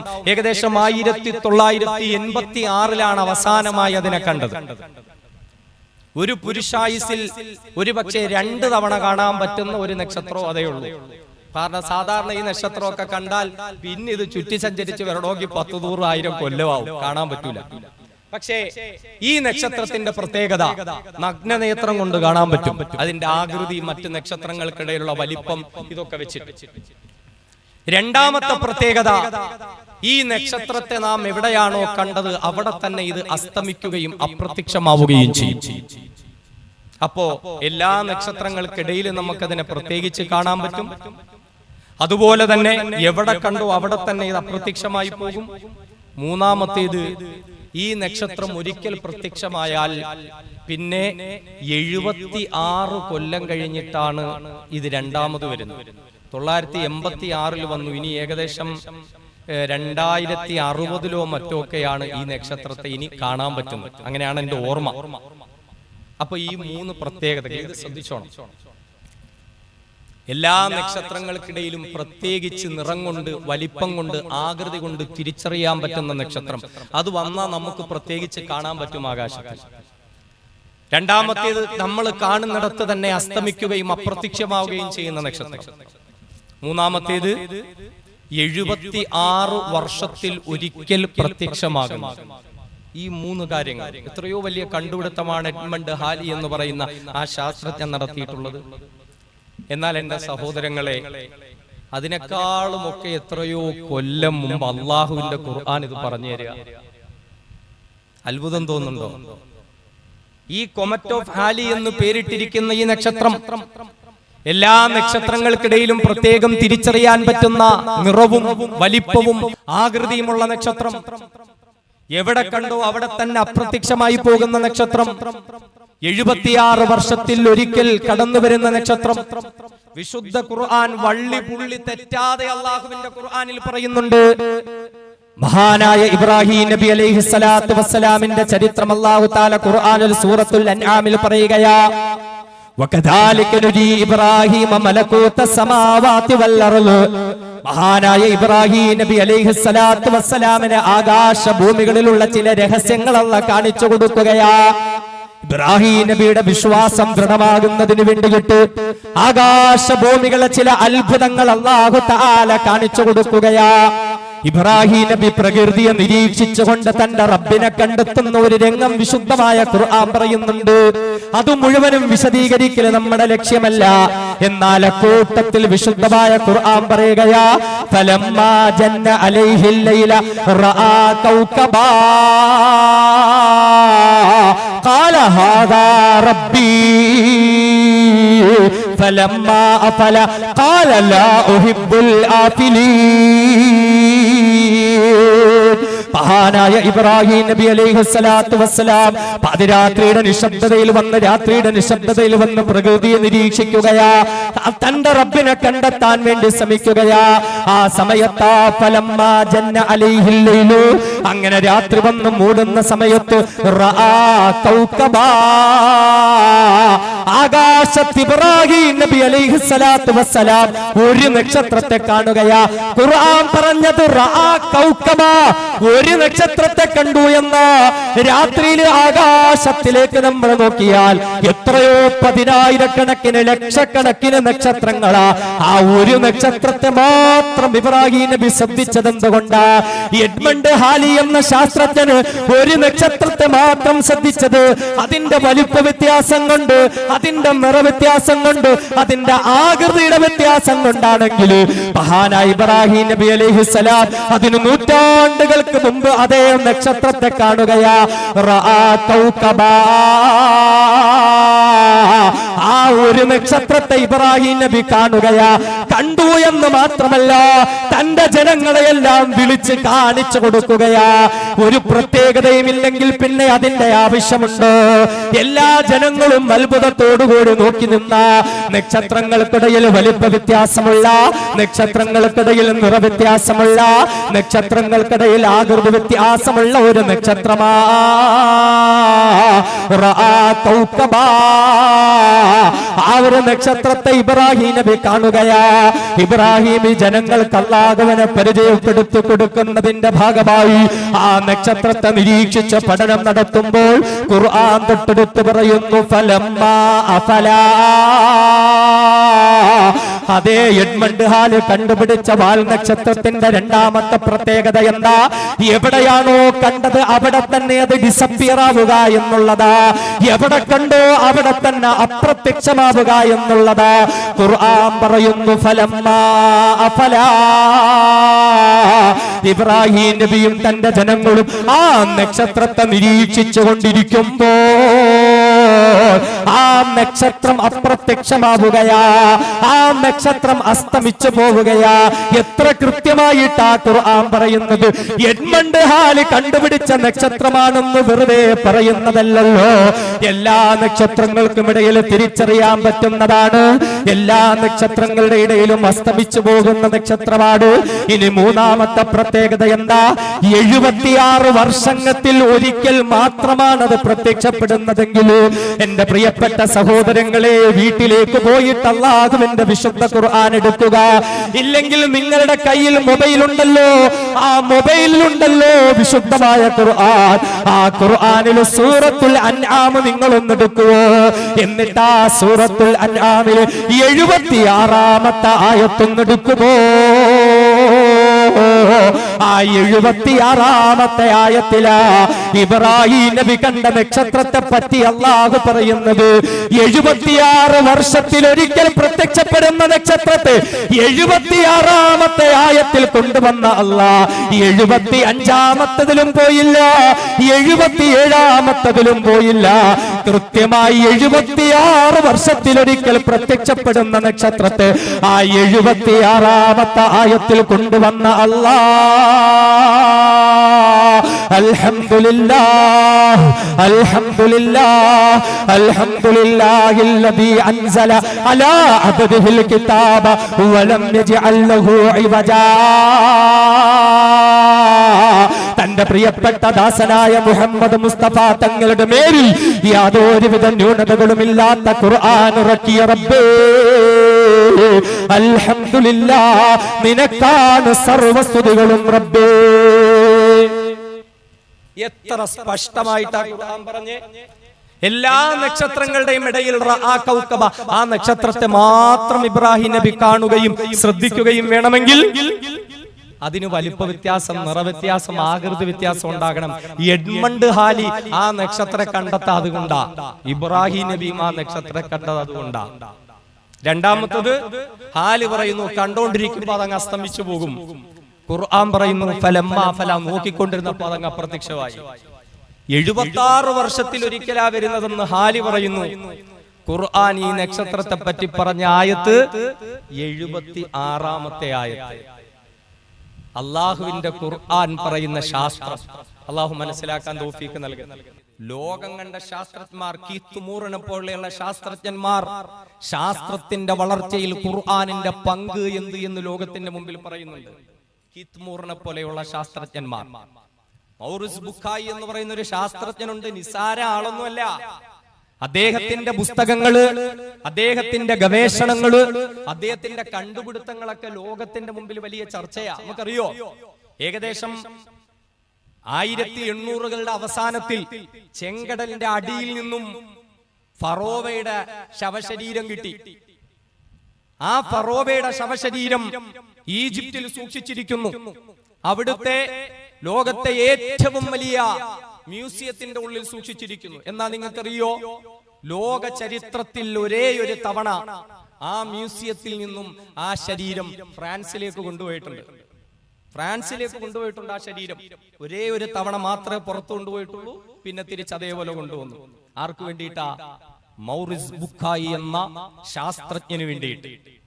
അയാൾ ആവശ്യപ്പെട്ടു, ഭരണകൂടങ്ങൾ ഇടപെട്ടു. മൗറിസ് ബുഖായി എന്നൊക്കെ പറഞ്ഞാൽ ഫ്രാൻസിലെ ഏറ്റവും വലിയ ശാസ്ത്രജ്ഞനാ. അദ്ദേഹത്തിന്റെ ശാസ്ത്ര കണ്ടുപിടുത്തങ്ങൾക്ക് ഫ്രാൻസിലെ പരമോന്നത ബഹുമതി കൊടുത്ത് ആദരിച്ച ശാസ്ത്രജ്ഞനാണ് ഡോക്ടർ മൗറിസ് ബുഖായി. ആ മൗറിസ് ബുഖായി ആവശ്യപ്പെട്ടപ്പോൾ ഈജിപ്തിലെയും ഫ്രാൻസിലെയും ഭരണകൂടം തമ്മിൽ ചർച്ച ചെയ്തിട്ട് ഫറോവയുടെ ശരീരം ഫ്രാൻസിലേക്ക് കൊടുത്തുവിട്ടു. നമ്മൾ ചിന്തിക്കണം. കാരണം അദ്ദേഹം അതിൽ പഠനം നടത്താൻ വേണ്ടിയിട്ട് മൗറിസ് ബുഖായിയുടെ എക്സ്പെരിമെന്റ് ടേബിളിൽ ഫറോവയുടെ ശരീരം വന്നു. കാരണം അയാൾക്ക് വല്ലാത്ത അത്ഭുതം. ആ ശരീരം പരിശോധിക്കുമ്പോ 1000-കണക്കിന് കൊല്ലങ്ങളുടെ പഴക്കമുണ്ട് ഈ ശരീരം. ഇതെങ്ങനെ കടലിന്റെ അടിയിൽ കിടന്നു? മത്സ്യങ്ങൾ കൊത്തിവലിച്ചില്ല. അതാ കടലിൽ കിടന്നിട്ട് തിരമാലകളിൽ അലഞ്ഞലഞ്ഞ് ആ ശരീരത്തിന്റെ കൈയും കാലും തലയും വേർപെട്ടു പോകാൻ ചാൻസ് ഉണ്ട്. അങ്ങനെ ഉണ്ടായില്ല. അത് ദ്രവിച്ചു പോയില്ല, അത് നശിച്ചു പോയില്ല. അത്തു പൊങ്ങി കടലിന്റെ മുകളിൽ വന്നിട്ട് പറവകൾ വന്ന് കൊത്തിവലിച്ചില്ല. സ്രാവോ മറ്റു വലിയ മത്സ്യങ്ങളോ വന്ന് വിഴുങ്ങിപ്പോയില്ല. ഒരു പോറലു ഏൽക്കാതെ 1000-കണക്കിന് കൊല്ലം രാംസസ് രണ്ടാമന്റെ ശരീരം എങ്ങനെയാണ് ഈ കടലിന്റെ അടിയിൽ കിടന്നത്? അയാൾ അത്ഭുതപ്പെട്ടു പോയി. മൗറിസ് ബുഖായി ഖുർആനിൽ പറയുന്ന ഫറോവയുടെ പേര് രാംസസ് എന്നാണ്. രാംസസ് രണ്ടാമൻ. ആ റാംസസ് രണ്ടാമന്റെ ശരീരമല്ലാതെ ബാക്കി ഫറോവമാരൊക്കെ ചത്തു കഴിയുമ്പോ അവരെ പ്രത്യേക രാസവസ്തുക്കൾ വെച്ചിട്ട് പ്രത്യേക ഒരു പേടകത്തിനകത്ത് മമ്മി എന്ന് പറയും. ഈജിപ്തിലൊക്കെ പോയാൽ നമുക്ക് കാണാം, നമ്മൾ അതിന്റെ ചിത്രങ്ങളൊക്കെ കണ്ടിട്ടുണ്ട്. മമ്മി എന്ന് പറയും. അതിനുള്ളിൽ വെച്ച് അടക്കം ചെയ്യുകയാ ചെയ്യുന്നത്. രാസവസ്തുക്കൾ വെച്ച് ശരീരം നശിക്കാതെ സൂക്ഷിക്കും. പക്ഷേ ഇതിൽ ഒരു രാസവസ്തുവും പുരട്ടിയിട്ടില്ല. ഇത് എംബാം ചെയ്ത ശരീരമല്ല. മറ്റെന്തെങ്കിലും ഒരു സുരക്ഷയ്ക്ക് വേണ്ടി ഒന്നും ചെയ്തിട്ടില്ല. പിന്നെ ഇത് എങ്ങനെയാണ്? അദ്ദേഹം കുറെ അന്വേഷിച്ചു. അത്ഭുതമാണ്. അദ്ദേഹത്തിന് അതിനെപ്പറ്റി കണ്ടെത്താൻ പറ്റിയില്ല. അങ്ങനെ അദ്ദേഹം അന്വേഷണം നടത്തിക്കൊണ്ടിരിക്കുമ്പോൾ അദ്ദേഹം അന്വേഷണത്തിന്റെ ഇടയിൽ അദ്ദേഹത്തിന് ചിന്തയുണ്ടായി. മതഗ്രന്ഥങ്ങൾ ഇതിനെപ്പറ്റി പറയുന്നതെന്താ? അങ്ങനെ അദ്ദേഹം മതഭേദ ഗ്രന്ഥങ്ങളെ പറ്റിയിട്ട് പഠനം നടത്താൻ തുടങ്ങുകയാ. പല മതഗ്രന്ഥങ്ങളിലും ഫറോവയെ പറ്റി പറയുന്നുണ്ട്. ഫറോവ മുങ്ങി ചത്തുപോയതിനെ പറ്റി പറയുന്നുണ്ട്. പക്ഷേ ഫറോവയുടെ ശരീരം കാത്തു സൂക്ഷിക്കുന്നതിനെ പറ്റി പറയുന്നില്ലല്ലോ. അങ്ങനെ ഡോക്ടർ മൗറിസ് ബുഖായിയുടെ ഒരു ശിഷ്യരിൽപ്പെട്ട ഒരു ശിഷ്യൻ വന്നിട്ട് അദ്ദേഹത്തോട് പറയുകയുണ്ടായി, മുസ്ലിമുകളുടെ വേദഗ്രന്ഥമായ വിശുദ്ധ ഖുർആൻ, ആ ഖുർആനിൽ ഒരു സൂക്തമുണ്ട്. അതിൽ ഫറോവ ചത്തു കഴിഞ്ഞ് ശരീരം സംരക്ഷിക്കുമെന്ന് പറയുകയാ. وَإِنَّ كَثِيرًا مِنَ النَّاسِ عَنْ آيَاتِنَا لَغَافِلُونَ. മൂസാ നബി അലൈഹിസ്സലാത്തു വസ്സലാമിനെയും ബനൂ ഇസ്രായേലുകളെയും പിടിക്കുന്നതിന് വേണ്ടിയിട്ട് കടലിങ്ങനെ മാറിക്കൊടുത്ത് അല്ലാഹു തആല രക്ഷപ്പെടുത്തിയ മുസ്ലിമുകളുടെ പിന്നാലെ ഫറോവയും കിങ്കരന്മാരും ചെങ്കടലിലേക്ക് ഇറങ്ങുമ്പോ മൂസാ നബിയും അനുയായികളും രക്ഷപ്പെട്ടു പോയി. അല്ലാഹു തആല കടലിനെ വീണ്ടും ചേർത്ത് കളയുകയാ. അങ്ങനെ ചെങ്കടലിന്റെ ആഴങ്ങളിൽ ചെളിവെള്ളവും ഉപ്പുവെള്ളവും ശരീരത്തിലേക്ക് കയറിയിട്ട് മരണത്തോട് മല്ലടിച്ചു കൊണ്ടിരിക്കുന്ന ഫറോവ, ആ ഫറോവയുടെ അല്ലാഹു തആല പറയുകയാ, ഫൽയൗമ നുനജ്ജീക ബിബദനിക. ഏ ഫറോവ, ഇന്നു മുതൽ നിന്റെ ശരീരത്തെ ഞാൻ സൂക്ഷിച്ചു വെക്കുന്നതാ, യാതൊരുവിധ കേടുപാടുകളുമില്ലാതെ, മത്സ്യങ്ങൾ തിന്ന് നശിച്ചു പോകാതെ, മത്സ്യങ്ങൾ വിഴുങ്ങി നശിച്ചു പോകാതെ, പറവകൾ കൊത്തി വലിച്ചു കൊണ്ടുപോകാതെ, അതാ ഈ ശരീരത്തെ ഞാൻ കാത്തു സൂക്ഷിച്ചു വെക്കുന്നതാ. ഫൽയൗമ നുനജ്ജീക ബിബദനിക ലിതകൂന ലിമൻ ഖൽഫക ആയ. എന്തിനു വേണ്ടിയിട്ടാ? നിനക്ക് ശേഷം വരുന്ന ആളുകൾക്കൊരു ദൃഷ്ടാന്തമായിട്ട്, നിന്റെ കാലഘട്ടത്തിന് ശേഷം ആയിരക്കണക്കിന് കൊല്ലങ്ങൾക്ക് ശേഷം വരുന്ന ഒരു സമൂഹത്തിന്, ഒരു സമുദായത്തിന് ദൃഷ്ടാന്തമായിക്കൊണ്ട് ഫൽയൗമ നുനജ്ജീക ബിബദനിക ലിതകൂന ലിമൻ ഖൽഫക ആയ വ ഇന്ന കസീറൻ മിനൻ നാസി അൻ ആയാതിനാ ലഗാഫിലൂൻ. അല്ലാഹുവിന്റെ ദൃഷ്ടാന്തങ്ങളിൽ നിന്ന് അധിക ജനങ്ങളും അശ്രദ്ധയിൽ കഴിയുകയാ. ഈ ഒരു ആയത്ത് കൊണ്ടതും മൗറൂസ് ബുക്കായിയുടെ ഹൃദയം തുറക്കുകയാ.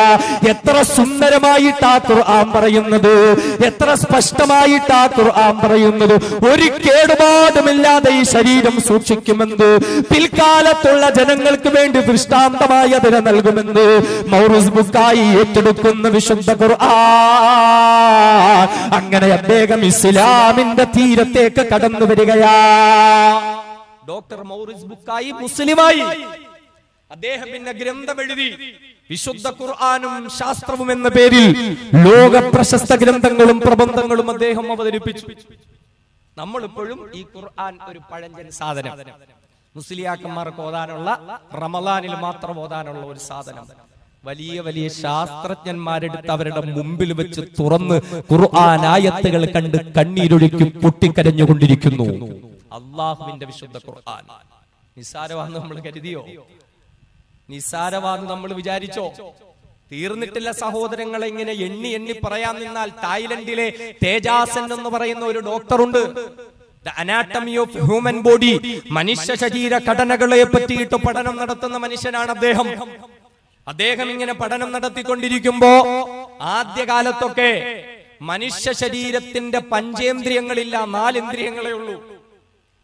അന്ന് തൊലി എന്ന് പറയുന്നതിന് ഇതിനകത്തോട് ഉൾപ്പെടുത്തിയിട്ടില്ല. സ്പർശനത്തിലൂടെ മനുഷ്യൻ തിരിച്ചറിയുന്ന ഒരു ഇന്ദ്രിയമായി തൊലിയെ ഉൾപ്പെടുത്തിയിട്ടില്ല. അത് തലച്ചോറോ മറ്റോ ആയിരിക്കുമെന്ന ചർച്ചകൾ ഇങ്ങനെ നടക്കുക. പക്ഷേ തേജാസന്നിന് അതങ്ങോട്ട് പൊരുത്തപ്പെടുന്നില്ല. അദ്ദേഹത്തിന് ആ ഒരു കണ്ടെത്തൽ പറ്റുന്നില്ല. അതെങ്ങനെ അംഗീകരിക്കാൻ പറ്റും? മനുഷ്യൻ സ്പർശനത്തിലൂടെയല്ലേ തിരിച്ചറിയുന്നത്, തലച്ചോറിലൂടെയാണെന്ന് എങ്ങനെ പറയാൻ പറ്റും? ആ കണ്ടുപിടുത്തം അങ്ങോട്ട് പൊരുത്തപ്പെടുന്നില്ല. ഇത്രയും നാളെ തന്റെ പഠനവും തന്റെ ഗവേഷണവും ഒക്കെ വെച്ചിട്ട് അദ്ദേഹത്തിന് പൊരുത്തപ്പെടുന്നില്ല. തേജാസന് കുറെ ഇങ്ങനെ ചിന്തിച്ചു. അങ്ങനെ അദ്ദേഹത്തിന് സൗദി അറേബ്യയിലുള്ള വലിയൊരു ഹോസ്പിറ്റലിൽ അദ്ദേഹത്തെ ഡോക്ടറായി ക്ഷണിച്ചു. അങ്ങനെ അദ്ദേഹം അവിടെ വന്നു. അവിടെ അദ്ദേഹത്തിന്റെ രാജകൊട്ടാരത്തിലുള്ള ആളുകൾ പോലും ചികിത്സിക്കുന്നത് തേജാസനാണ്, തായ്ലൻഡുകാരനായ തേജാസൻ. അങ്ങനെ ആ തേജാസൻ റിയാദിലുള്ള ഒരു മെഡിക്കൽ കോൺഫറൻസിൽ പങ്കെടുക്കുമ്പോ അന്ന് അവിടെ ഉണ്ടായിരുന്ന കുറച്ച് മുസ്ലിം പണ്ഡിതന്മാർ മനുഷ്യ ശരീരത്തെ പറ്റി ഖുർആനിൽ പറയുന്ന ചില ആയത്തുകളൊക്കെ ഇങ്ങനെ അദ്ദേഹത്തിന്റെ മുന്നിൽ ഓതിക്കൊടുക്കാൻ തുടങ്ങി. അപ്പൊ ഈ ആയത്തുകളൊക്കെ കേൾക്കുമ്പോഴും അത് നമ്മുടെ കണ്ടുപിടുത്തങ്ങൾ, അത് പല വേദഗ്രന്ഥങ്ങളിലുണ്ട്, അദ്ദേഹം പലതും അത് ബുദ്ധ വേദഗ്രന്ഥങ്ങളിലൊക്കെ ഉണ്ട് എന്നൊക്കെ പറഞ്ഞു അദ്ദേഹം. അങ്ങനെയൊക്കെ ഇങ്ങനെ പറഞ്ഞുകൊണ്ടിരിക്കുമ്പോൾ അതിനിടയിൽ ഒരായത്ത് ഒരു ആലിം ഓതുകയുണ്ടായി. നരകത്തെ പറ്റി പറയുന്ന ആയത്താണ്, അല്ല വേറൊന്നുമില്ല. നരകത്തെ പറ്റി പറയുന്ന ആയത്ത്. നരകത്തിൽ അല്ലാഹു തആല മനുഷ്യർക്ക് കൊടുക്കുന്ന ശിക്ഷകളെ പറ്റിയിട്ട് അല്ലാഹു സുബ്ഹാനഹു വ തആല പറയുകയാ. അതിൽ അല്ലാഹു പറയുന്നു, കുല്ലമാ നദിജത് ജുലൂദുഹും ബദ്ദൽനാഹും ജുലൂദൻ ഗൈറഹാ ലിയദൂഖുൽ അദാബ്. നരകത്തിലേക്ക് വലിച്ചെറിയപ്പെടുന്ന മനുഷ്യരുണ്ടല്ലോ, ആ നരകത്തിന്റെ തീയിൽ കിടന്ന് വെന്തുരുകുന്ന മനുഷ്യരാ.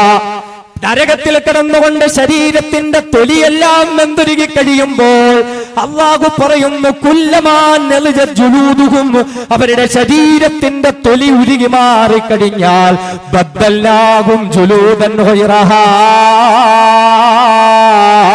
ആ ഉരുകിപ്പോയ തൊലിയുടെ സ്ഥാനത്ത് പകരമായി വീണ്ടും അല്ലാഹു തൊലിയെ നൽകുകയാ. നരകത്തിൽ തൊലി ഉരുകി മാറിയിട്ട് ബദ്ദൽനാഹും ജുലൂദൻ ഗൈറഹാ, അള്ളാഹു ആ സ്ഥാനത്തേക്ക് വീണ്ടും തൊലി കൊടുക്കുകയാ. എന്തിനാണ്? ലിയദൂഖുൽ അദാബ്, അവര് വേദന രുചിക്കാൻ വേണ്ടിയിട്ടാ, വേദന അറിയാൻ വേണ്ടിയിട്ട് തൊലി ഇങ്ങനെ ഉരിമാറുമ്പോ വീണ്ടും തൊലിയിട്ട് കൊടുക്കുന്നു വേദന അറിയാൻ. ഈ ഒരു വിശുദ്ധ ഖുർആനിലെ ആയത്ത് കേൾക്കുമ്പോ തേജാസന് ചിന്തിച്ചു പോകുന്നു. എത്രയോ വലിയ സത്യമാ, എത്രയോ വലിയ സത്യമാ. തന്റെ അന്വേഷണ ഗവേഷണങ്ങൾക്ക് ഇവിടെ ഉത്തരം നൽകപ്പെട്ടിരിക്കുകയാ. അതേ മനുഷ്യ ശരീരം വേദനയറിയുന്നത് സ്പർശനശേഷിയിലൂടെ, തൊലിയിലൂടെയാ.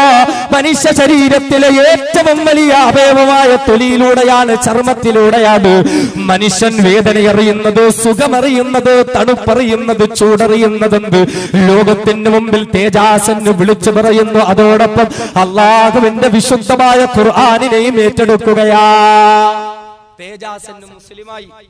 ഇവരൊക്കെ നിസ്സാര ആളുകളാണോ? എന്നാ നമ്മൾ അറിയണം എന്റെ പ്രിയപ്പെട്ട സഹോദരങ്ങളെ, ആധുനിക വൈദ്യശാസ്ത്രത്തിന്റെ പിതാവ് എന്ന് പറയുന്നതാരാ? The father of modern medical science. നിങ്ങളുടെ കയ്യിൽ മൊബൈൽ ഉണ്ട് എങ്കിൽ, ഗൂഗിൾ ഉണ്ട് എങ്കിൽ നിങ്ങൾക്ക് അതൊക്കെ ഒന്ന് അന്വേഷിച്ചു നോക്കാം. അവിടെ നമുക്കൊരു പേര് കാണാൻ പറ്റും, അവിസന്ന എന്നൊരു പേര്. അവിസന്ന എന്നൊരു പേരുണ്ട്. The father of modern medical science, ആധുനിക വൈദ്യശാസ്ത്രത്തിന്റെ പിതാക്കന്മാരിൽ ഒരാളായി അവിസന്നയുടെ പേര് നമുക്ക് കാണാൻ പറ്റും. വിദേശ രാജ്യങ്ങളിലൊക്കെ വലിയ വലിയ മെഡിക്കൽ കോളേജുകളുടെ മുന്നിൽ അവിസന്നയുടെ പ്രതിമ പോലും ഉണ്ടാക്കി വെച്ചിട്ടുണ്ട്. ആരാണ് അവിസന്ന? മെഡിക്കൽ സയൻസ് പഠിക്കുന്ന വിദ്യാർത്ഥികൾക്ക് അവരുടെ മുമ്പിൽ ആധുനിക വൈദ്യശാസ്ത്രത്തിന്റെ മൂലഗ്രന്ഥങ്ങളെന്ന് പറഞ്ഞുകൊണ്ട് ചില ഗ്രന്ഥങ്ങൾ പരിചയപ്പെടുത്താറുണ്ട്. അതിൽപ്പെട്ട പ്രധാനപ്പെട്ട 2 ഗ്രന്ഥങ്ങളുണ്ട്. ഒന്ന് ദ കാനോൻ ഓഫ് മെഡിസിൻ, വൈദ്യശാസ്ത്രത്തിന്റെ അടിസ്ഥാന നിയമങ്ങൾ പഠിപ്പിക്കപ്പെടുന്നത് അവിടെ നിന്നാണ്. The cannon of medicine. രണ്ടാമത്തേത് ദ ബുക്ക് ഓഫ് ഹീലിംഗ്, ചികിത്സയെ പറ്റി പഠിപ്പിക്കുന്നതായ. ഇതിൽ നിന്നാണ് പുതിയ പുതിയ പഠനങ്ങളും കണ്ടെത്തലും. ഈ അവിസന്ന എന്ന് പറയുന്നത് ആരാ? ഈ ബുക്ക് ഓഫ് ഹീലിംഗ് എന്നും കാനോൻ ഓഫ് മെഡിസിനും എന്നും ഒക്കെ പറയുന്ന ഇംഗ്ലീഷ് ഭാഷയിലുള്ള ഈ പുസ്തകങ്ങളൊക്കെ എവിടെ നിന്ന്, ആരാ രചിച്ചത് നമ്മൾ തിരിച്ചറിയണം. അവിസന്ന എന്ന് പറഞ്ഞാൽ അള്ളാഹുവിന്റെ വിശുദ്ധമായ ഖുർആനിൽ അവഗാഹം നേടിയ, നെഞ്ചുവരെ ദാടി വളർത്തിയ, തലപ്പാവ് കെട്ടിയ, നീളം വസ്ത്രം ധരിച്ച ഒരു മുസ്ലിം പണ്ഡിതൻ അബ്ദുല്ലാഹ് ഇബ്നു സീന.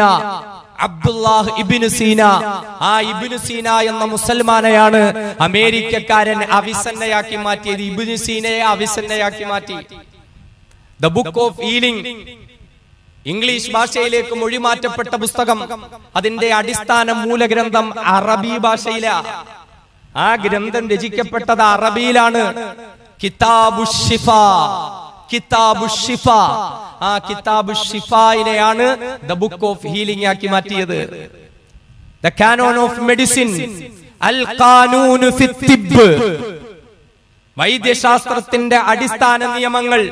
അൽ ഖാനൂനു ഫി തിബ്ബ് എന്ന പേരിൽ മഹാനായ അബ്ദുല്ലാഹ് ഇബ്നു സീന എന്ന ഖുർആൻ പണ്ഡിതൻ അറബി ഭാഷയിൽ രചിച്ചതിനെ യൂറോപ്യൻ എടുത്ത് ഇംഗ്ലീഷ് ഭാഷയിലേക്ക് മാറ്റി. നമ്മളിത് വല്ലോ അറിയുന്നോ?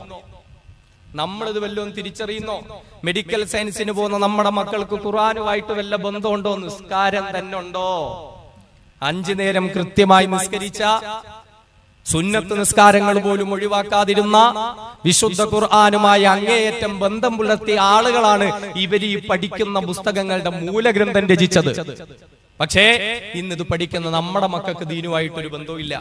അള്ളാഹു മനസ്സിലാക്കാൻ തൗഫീഖ് നൽകട്ടെ. എഞ്ചിനീയറിംഗ് മേഖലയിലേക്ക് നമ്മൾ കടന്നു വന്നാൽ, അതേപോലെ ജിയോളജിയിലേക്കൊക്കെ കടന്നു വന്നാൽ ഖവാരിസ്മി എന്നൊരു പേരുണ്ട്. The image of the earth എന്ന പേരിൽ ഭൂമിയുടെ ഘടന പഠിപ്പിക്കപ്പെടുന്ന ഗ്രന്ഥങ്ങളുണ്ട്. ആരാ അത്? മുഹമ്മദ് ഇബ്നു മൂസ അൽ ഖവാരിസ്മി. മുഹമ്മദ് ഇബ്നു മൂസ അൽ ഖവാരിസ്മി ഒരു ഖുർആൻ പണ്ഡിതനാണ്. അദ്ദേഹം പക്കാ അറബി ഭാഷയിൽ രചിച്ച കിതാബു സൂറത്തുൽ അർള്, കിതാബു സൂറത്തുൽ അർള് അമേരിക്കക്കാരൻ മൊഴിമാറ്റി the image of the earth ആക്കി മാറ്റി. നമ്മൾ മനസ്സിലാക്കുന്നുണ്ടോ? സഹോദരങ്ങളെ, ഇന്ത്യയിൽ നിന്ന് മംഗളിയാൻ യാത്ര ചെയ്തു. എവിടേക്കാണ്? ചന്ദ്രന്റെ ദക്ഷിണ ധ്രുവ ഭാഗത്തേക്ക് പോയി സ്ഥിതി ചെയ്യുകയുണ്ടായി. ലോകത്തൊരു രാജ്യത്തിനും കഴിഞ്ഞില്ല. അമേരിക്കയ്ക്ക് കഴിഞ്ഞില്ല, റഷ്യക്ക് കഴിഞ്ഞില്ല, ജപ്പാന് കഴിഞ്ഞില്ല. പക്ഷേ ISROയിലെ മിടുക്കന്മാരായ നമ്മുടെ ശാസ്ത്രജ്ഞന്മാർ, അള്ളാഹു അവരെ അനുഗ്രഹിക്കട്ടെ, അള്ളാഹു അവരെ ഉയർത്തട്ടെ, അള്ളാഹു അവരെ വളർത്തട്ടെ, ഇനിയും വലിയ വലിയ മേഖലകളിലേക്ക് പടച്ചവനവരെ കൊണ്ടെത്തിക്കട്ടെ. ഇന്ത്യ രാജ്യത്തിന് എല്ലാ കാലവും ലോകത്തിന്റെ മുമ്പിൽ അഭിമാനത്തോടുകൂടി പറയാം, ചന്ദ്രന്റെ ദക്ഷിണ ധ്രുവ ഭാഗത്തേക്ക് ആദ്യമായി ഒരു പേടകം ഇറക്കിയത് ഇന്ത്യ രാജ്യമാണ്. ആകാശത്തിന്റെ മേഖലകൾ കടന്നിട്ട് ഒരു പേടകം യാത്രയായി. നമ്മൾ ചിന്തിച്ചേ, നമുക്കിതൊക്കെ വലിയ അഭിമാനമാണ്, നമുക്കിതൊക്കെ വലിയ സന്തോഷമാണ്. പ്രത്യേകിച്ച് നമ്മുടെ തിരുവനന്തപുരം ജില്ല പേട്ടയിലുള്ള ISRO, തുമ്പയിലുള്ള ISROയ്ക്ക് പോലും അതിൽ പങ്കുണ്ട് എന്ന് പറയുമ്പോൾ നമുക്ക് വലിയ അഭിമാനമാണ് ആ കാര്യത്തിലൊക്കെ. അല്ലാതെ മംഗളയാൻ അങ്ങ് അവിടെ എത്തിക്കഴിയുമ്പോ ഇതൊന്നുമല്ല, ഇവിടെ ആദ്യമായി വിമാനം പറപ്പിച്ച ഞങ്ങളാണ്, ഞങ്ങളുടെ പുഷ്പവിമാനമാണെന്നൊന്നും പറഞ്ഞ് നമ്മൾ വരുന്നില്ല. പുസ്തകങ്ങളിൽ ഞങ്ങളുടെ ഉൾക്കൊള്ളിക്കണമെന്നും നമ്മൾ പറയുന്നില്ല. അതേസമയം നമുക്കൊരു വിശ്വാസമുണ്ട്. അള്ളാഹുവിന്റെ പ്രിയപ്പെട്ട ഹബീബ് മുത്തൊളി മുഹമ്മദ് മുസ്തഫ സ്വല്ലല്ലാഹു അലൈഹി വസല്ലമ തങ്ങൾ മിഅ്റാജിന്റെ യാത്ര നടത്തി, ഇസ്രാ മിഅ്റാജ് നടത്തിയ ഒരു യാത്രയുണ്ട്. ബുറാഖ് എന്ന പ്രത്യേക വാഹനത്തിൽ ഏറിയിട്ട് ഹബീബായ റസൂൽ ആകാശത്തിന്റെ സർവ്വസീമകളും കടന്നിട്ട് സ്വർഗ്ഗവാതിലുകളെല്ലാം നരകവാതിലുകളെല്ലാം കടന്ന് അങ്ങേയറ്റം അല്ലാഹു റബ്ബുൽ ഇസ്സത്തിന്റെ അടുക്കൽ പോയി. നമ്മളൊക്കെ അത് വിശ്വസിക്കുന്നുണ്ട്. ആ സംഭവം നടന്നത് മക്കയിലാ.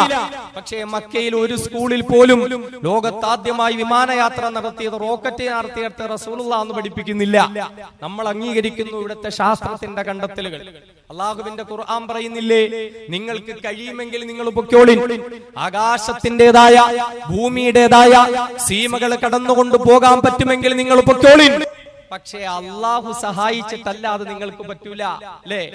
സുനിത വില്യംസ് എന്ന ശാസ്ത്രജ്ഞ ഇപ്പോഴും അവിടെ കിടക്കുക, തിരിച്ചു വരാൻ പറ്റുന്നില്ല. എന്താ? കണ്ടുപിടുത്തങ്ങൾ ഇല്ലാത്തോണ്ടാണോ? സംവിധാനങ്ങൾ ഇല്ലാത്തോണ്ടാണോ? പറ്റുന്നില്ല. ഇനി എത്ര നാൾ ആ സ്ത്രീ അവിടെ കിടക്കുമെന്ന് അള്ളാഹു താല ഒരു പോർണ്ണമില്ലാതെ തിരിച്ചെത്തിക്കട്ടെ. കാരണം അവരൊക്കെ അവരുടെ ജീവിതം തന്നെ വെച്ച് ഒരുപാട് കണ്ടുപിടുത്തങ്ങളൊക്കെ നടത്തുന്ന ആളുകളാണ്. അങ്ങോട്ട് പോയി തിരിച്ചു വരാൻ പറ്റുന്നില്ല. എത്ര നാൾ കിടക്കും? അവിടെയാണ് അല്ലാഹുവിന്റെ ഖുർആൻ പറഞ്ഞത്, യാ മഅ്ശറൽ ജിന്നി വൽ ഇൻസ്, അല്ലയോ മനുഷ്യരെ, അല്ലയോ ജിന്നുകളെ, ഇനിസ്തതഅതും അൻ തൻഫുദൂ മിൻ അഖ്താരിസ് സമാവാതി വൽ അർളി ഫൻഫുദൂ, നിങ്ങൾക്ക് പറ്റുമെങ്കിൽ ആകാശഭൂമികളുടെ അതിർവരമ്പുകൾ കടന്ന് നിങ്ങൾ പൊയ്ക്കോളിൻ, പൊയ്ക്കോളിൻ. ബഹിരാകാശത്ത് പോവിൻ, ചന്ദ്രനിലേക്ക് പോവിൻ, ചൊവ്വയിലേക്ക് പോകിൻ. ലാ തൻഫുദൂന ഇല്ലാ ബിസുൽത്താൻ, അള്ളാഹു നിങ്ങൾക്ക് നൽകിയ അധികാരവും സഹായവും കൊണ്ടല്ലാതെ നിങ്ങൾക്ക് അതിന് പറ്റൂല. അള്ളാഹ് സഹായിച്ചിട്ടല്ലാതെ സുനിത വില്യംസിന് തിരിച്ചു വരാൻ പറ്റൂല. ഖുർആൻ പറയാ, പോണം, പഠിക്കണം. പക്ഷേ നമ്മളൊന്ന് തിരിച്ചറിയണം, ഇവിടെ ആകാശത്തിന്റെ സീമകൾ കടന്നു പോകാൻ വിമാനങ്ങൾ കണ്ടുപിടിച്ചതാരാ? റൈറ്റ് സഹോദരന്മാര് വിമാനം കണ്ടുപിടിച്ചു. റൈറ്റ് സഹോദരന്മാര് വിമാനം കണ്ടുപിടിച്ചു. നമ്മളൊക്കെ പഠിക്കുന്നതും പരീക്ഷയ്ക്ക് എഴുതുന്നതും ഒക്കെ അങ്ങനെ തന്നെയാ. ഒരുപാട് ഗവേഷണങ്ങൾ അവര് നടത്തി. ചിറക് വെച്ച് പിടിച്ചിട്ട് പറക്കാൻ നോക്കി ആദ്യമായി. പിന്നെ അതിൽ നിന്നും ഒരുപാട് കണ്ടുപിടുത്തങ്ങൾ കഴിഞ്ഞ് വിമാനത്തിലേക്ക് അവരെത്തി. എന്നാൽ ഈ റൈറ്റ് സഹോദരന്മാർക്ക് പറക്കുവാനുള്ള പ്രചോദനം കിട്ടിയത് എവിടെ നിന്നാ? ഇറാഖിലെ ബാഗ്ദാദിലെ എയർപോർട്ടിൽ ചെന്നാൽ, ഇപ്പൊ അവിടെ ഉണ്ടോന്ന് അറിയില്ല, നേരത്തെ ഉണ്ടായിരുന്നു. ഇറാഖിലെ ബാഗ്ദാദിലെ എയർപോർട്ടിൽ ചെന്നാൽ അവിടെ ഇതുപോലെ ചിറക് വെച്ച് പറക്കുന്ന ഒരു മനുഷ്യന്റെ ഒരു രൂപമുണ്ട്. കണ്ടായിരുന്നു? ഇറാഖിൽ പോയപ്പോ കണ്ടിരുന്നോ? വലിയ ഉസ്താദ് ഇറാഖിലൊക്കെ പോയിട്ടുള്ള ആളാ. അവിടെ ചിറക് വെച്ച് പറക്കുന്ന ഒരു മനുഷ്യന്റെ രൂപമുണ്ട്. ആരാ? റൈറ്റ് സഹോദരന്മാരാണോ? അല്ല. ഇതൊക്കെ നമ്മൾ പഠിക്കണം. ലോകത്താദ്യമായി പറക്കണമെന്ന് ചിന്തിച്ചതാരാ? പറക്കാൻ വേണ്ടിയിട്ട് ശ്രമം നടത്തിയതാരാ? ഒരു മുസൽമാൻ, അബ്ബാസ് ബിൻ ഫിർനാസ്. അബ്ബാസ് ബിൻ ഫിർനാസ് പറക്കണം, മനുഷ്യന് പറക്കണം, ആകാശത്തിന്റെ സീമകൾ കടന്നു പോകണം. അതിനുവേണ്ടി കണ്ടുപിടുത്തങ്ങൾ നടത്തിയത് ഫാദർ ഓഫ് ഏവിയേഷൻ, വ്യോമശാസ്ത്രത്തിന്റെ പിതാവ് എന്ന അദ്ദേഹത്തെ അറിയപ്പെടുന്ന അബ്ബാസ് ബിൻ ഫിർനാസ്. സഹോദരങ്ങളെ, വിനീതൻ ഇത് പറഞ്ഞത് വ്യോമശാസ്ത്രത്തിന്റെ പിതാവായ അബ്ബാസ് ബിൻ ഫിർനാസ് ആയാലും, ഗോളശാസ്ത്രത്തിൽ കണ്ടുപിടുത്തം നടത്തിയ മൂസാ ബിൻ ഖവാരിസ്മി ആയാലും, വൈദ്യശാസ്ത്രത്തിന്റെ പിതാവായ അബ്ദുല്ലാഹ് ബിൻ സീനയായാലും, ഇവർക്കെല്ലാം പ്രചോദനം നൽകപ്പെട്ടത് എവിടെ നിന്നാ? ഇവരുടെ പഠനങ്ങൾക്ക് വേണ്ടി കേട്ട് ഇവരുടെ കണ്ടുപിടുത്തങ്ങൾക്ക് വേണ്ടി കേട്ട് പ്രചോദനങ്ങൾ നൽകപ്പെട്ടത് അവിടെ നിന്ന അള്ളാഹുവിന്റെ വിശുദ്ധമായ ഖുർആൻ. അവിടേക്കാണ് നമ്മൾ തിരികെ എത്തേണ്ടത്. അള്ളാഹുവിന്റെ വിശുദ്ധമായ ഖുർആൻ.